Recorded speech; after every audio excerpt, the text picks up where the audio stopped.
News first ಆಯೋಜಿಸ್ತಾ ಇರುವ ಕರ್ನಾಟಕದ ಅತಿ ದೊಡ್ಡ ಇವಿ ಎಕ್ಸ್ಪೋ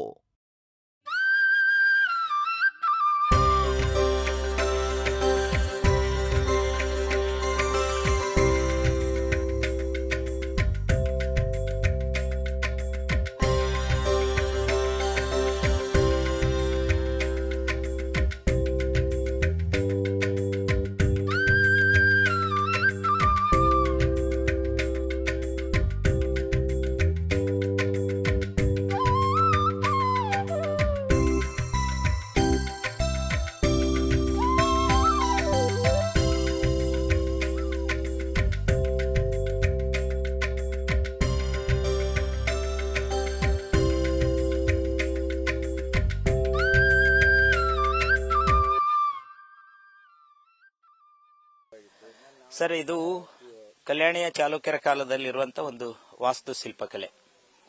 ಸೂಡಿಯಲ್ಲಿ ಅತ್ಯದ್ಭುತವಾದಂತ ವಾಸ್ತುಶಿಲ್ಪ ಇದೆ. ಆಗಿನ ಕಾಲದಲ್ಲಿ ಕಲ್ಯಾಣಿಯ ಚಾಲುಕ್ಯರ ಕಾಲದಲ್ಲಿ ಇದೊಂದು ಅಕ್ಕಾದೇವಿ ಆಡಳಿತ ಮಾಡುವಂತ ಒಂದು ಪ್ರದೇಶ. ಆ ಕಾಲದಲ್ಲಿ ಇಲ್ಲಿ ಭವ್ಯವಾದಂತ ದೇವಸ್ಥಾನಗಳನ್ನ ಮತ್ತು ಕೆರೆ ಕುಂಟೆಗಳನ್ನ, ಟಂಕಸಾಲೆಯನ್ನ, ಅನೇಕ ದೇವಸ್ಥಾನಗಳನ್ನ ಕಟ್ಟಿಸಿ ಹೋದಂತಹದ್ದು. ಅದಕ್ಕೆ ಮೂಲವಾದಂತ ಉದಾಹರಣೆ ಅಂದಾಗ ಜೋಡ್ ಕಳಸದ ಗುಡಿ ಇಲ್ಲಿ ಇರುವಂತಹದ್ದು. ಆ ಜೋಡ್ ಕಳಸದ ಗುಡಿಯ ಮುಖ್ಯವಾದಂತಹದ್ದು ಏನಂದ್ರೆ 2 ಗೋಪುರಗಳ ಇವೆ. ಅದರಲ್ಲಿ 2 ಗೋಪುರ. ಆ ಗೋಪುರದ ಕೆಳಗನ 2 ಈಶ್ವರ, ಒಂದು ಪೂರ್ವಾಭಿಮುಖವಾದಂತ ಈಶ್ವರ, ಒಂದು ಪಶ್ಚಿಮಾಭಿಮುಖವಾಗಿ ಈಶ್ವರ. ಆ 2 ಈಶ್ವರದ ನಡುವೆ ನಂದೀಶ್ವರ, ಎತ್ತರವಾದಂತ ಒಂದು ಬೃಹತ್ ಆದಂತ ನಂದೀಶ್ವರ. ಆ ನಂದೀಶ್ವರನ ಮುಂದೆ ಪ್ರಾಂಗಣ ಇತ್ತು. ಆ ಪ್ರಾಂಗಣವನ್ನ ಆ ಕಾಲದಲ್ಲಿ ರಾಣಿಯರು ಈಶ್ವರನಿಗೆ ಪೂಜೆ ಸಲ್ಲಿಸುವಂತ, ನಾಟ್ಯದ ಮುಖಾಂತರವಾಗಿ ಪೂಜೆಯನ್ನ ಸಲ್ಲಿಸುವಂತ ಒಂದು ವ್ಯವಸ್ಥೆ ಇತ್ತು. ಅಂದ್ರೆ ಬನವಾಸಿಯಲ್ಲಿ ಯಾವ ರೀತಿಯಾಗಿ ಪ್ರಾಂಗಣದಲ್ಲಿ ಬನವಾಸಿಯ ಕದಂಬರು ಆ ಪ್ರದೇಶದಲ್ಲಿ ಹೆಂಗ ನಾಟ್ಯ ಮುಖಾಂತರವಾಗಿ ಪೂಜೆಯನ್ನ ಸಲ್ಲಿಸ್ತಾ ಇದ್ರು, ಅದೇ ರೀತಿ ಅದು ಭವ್ಯವಾದಂತ ದೇವಸ್ಥಾನ. ಅದು ಏನಾಗ್ತಾ ಇದೆ ಅಂದ್ರೆ ಇಷ್ಟು ವರ್ಷಗಳ ನಂತರ ಅದು ಅಳಿದು ಹೋಗ್ತಾ ಐತಿ. ಅಳಿದು ಹೋಗ್ಲಿಕ್ಕೆ ಮೂಲವಾದಂತ ಕಾರಣ ಏನಂದ್ರ ಅಲ್ಲಿ ಪಶ್ಚಿಮಮುಖವಾಗಿ ಇರುವಂತ ಈಶ್ವರನ ಏನ್ ಮಾಡಿಬಿಟ್ಟಿದ್ದಾರೆ ಅಂದ್ರೆ ನಿಧಿಗಳರು ಅದನ್ನು ಅಗದು ಆ ಈಶ್ವರನು ಇಲ್ಲಾರ್ದಂಗ್ ತಗೊಂಡ್ ಹೋಗ್ಬಿಟ್ಟಾರ. ಅಲ್ಲೇ ಪೂರ್ಣವಾಗಿ ತೆಗ್ಗೈತಿ. ಎಲ್ಲಾ ಹುಡುಕಾಡಿದ್ರು ಎಲ್ಲಿ ಏನು ಸಿಗ್ತಾ ಇಲ್ಲ. ಅಂದ್ರೆ ಇಲ್ಲಿನೂ ಕೂಡ ಈ ದೇವಸ್ಥಾನಗಳನ್ನ ಅಗದ್ರ ಇವೆಲ್ಲಾ ದೇವಸ್ಥಾನ ಬಿದ್ದು ಹೋಗ್ಬಿಡ್ತಾವ.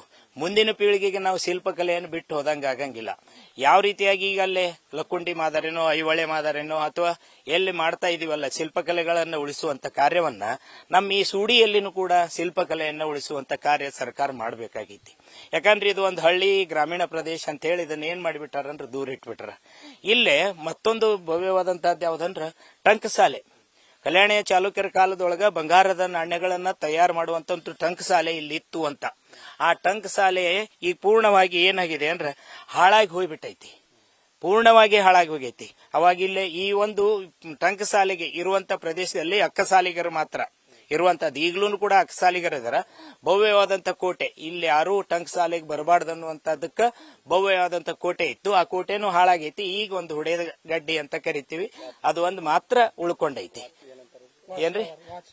ವಾಚ್ ಟವರ್ ಅಂತ.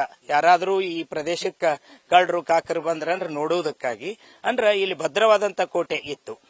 ತದನಂತರ ಅಲ್ಲಿ ಯಾವುದು ಜೋಡ್ ಕಳಸದ ಗುಡಿ, ಆದ ನಂತರ ಮಲ್ಲಿಕಾರ್ಜುನ ದೇವಸ್ಥಾನ, ಬೃಹತ್ತಾದಂತ ವಾಸ್ತುಶಿಲ್ಪಕಲೆಯನ್ನು ಹೊಂದಿದಂತ ಮಲ್ಲಿಕಾರ್ಜುನ ದೇವಸ್ಥಾನ ಐತಿ, ನಗರೇಶ್ವರ ದೇವಸ್ಥಾನ ಐತಿ ಮತ್ತು ಗಣೇಶನ ದೇವಸ್ಥಾನ ಐತಿ. ಎಲ್ರಿ ಇದ್ರಾಗ ಇದ್ರೊಳಗ ಅದು ಯಾವ್ದು ರಸ್ಬಾವಿ ಪ್ರದೇಶದೊಳಗ ಅಲ್ಲಿ ಅದು ಏನು ನಾವು ಹಂಪಿಯಲ್ಲಿರುವಂತ ಕಡ್ಲಿ ಕಾಳು ಗಣಪ ಮತ್ತು ಸಾಸಿವೆ ಕಾಳು ಗಣಪ ಅಂತ ಕರಿತೀವಲ್ಲ, ಅಷ್ಟೇ ಮಾದರಿಯಲ್ಲಿ ಇರುವಂತಹದ್ದು ಇಲ್ಲಿ ಗಣೇಶನ ಇದನ್ನು ಮೂರ್ತಿನೂ ಕೂಡ ಐತಿ. ಸುವರ್ಣನ ಮೂರ್ತಿಯನ್ನು ಏನ್ ಮಾಡಿದಾರ ಭಗ್ನಗೊಳಿಸಿದಾರ. ಯಾರು? ಈ ನಿಧಿಗಳರು ಭಗ್ನಗೊಳಿಸಿ ಇಲ್ಲೇನೋ ಬಂಗಾರ ಐತಂತ ತಗೋಬೇಕಂತ. ಅದಕ್ಕ ಲಕ್ಕುಂಡಿ ಮಾದರಿಯಲ್ಲಿನೂ ಕೂಡ ಇಲ್ಲಿನೂ ಕೂಡ ಒಂದು ಸುಸಜ್ಜಿತವಾದಂತ ವ್ಯವಸ್ಥೆಯನ್ನು ಮಾಡಿ ಈ ನಮ್ಮ ವಾಸ್ತುಶಿಲ್ಪ ಕಲೆಯನ್ನ ಉಳಿಸಬೇಕಾಗಿ ನಾನು ಸರ್ಕಾರದಲ್ಲಿ ಮನವಿ ಮಾಡ್ಕೊಳ್ತೀವಿ. ನೀವೆಲ್ಲರೂ ಕೂಡ ಇಲ್ಲಿ ಈ ಟಂಕಸಾಲೆ ಈಗಾಗಲೇ ನೋಡಿರಿ, ಇದ್ರ ಮೇಲೆ ಮನಿ ಕಟ್ಟಿದ್ರು, ಮನಿ ಎಲ್ಲ ಹಾಳಾಗಿ ಹೋಗಿದಾವು, ಈ ಗುಡಿ ಮುಚ್ಕೊಂಡು ಹೋಗಿದ್ದು.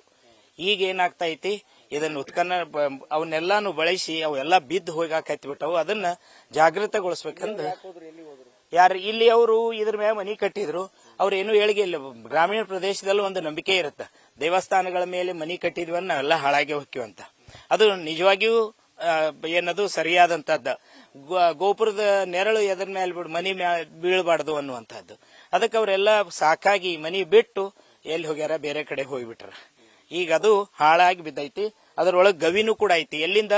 ಇಲ್ಲಿ ಟಂಕಸಾಲೆಯಿಂದ ಅಕ್ಕಾದೇವಿ ದೇವಸ್ಥಾನ, ಇದು ಜೋಡ್ ಕಳಿಸದ ಗುಳಿಯವರೆಗೂ ಕೂಡ ಗವಿ ಐತಿ ಅನ್ನುವಂತ ಒಂದು ಪ್ರಚಲಿತವಾದಂತದ್ದು ನಂಬಿಕೆ ಇಲ್ಲಿರುವಂತವ್ರು ಹೇಳುವಂತದ್ದು. ನನ್ನ ಹೆಸರು ಬಸವರಾಜ್ ಸಂಗನಗೌಡ ಬಸವನಗೌಡ್ರು, ಗುರುಮಾಂತೇಶ್ ಹೈಸ್ಕೂಲ್ ಸೂಡಿ.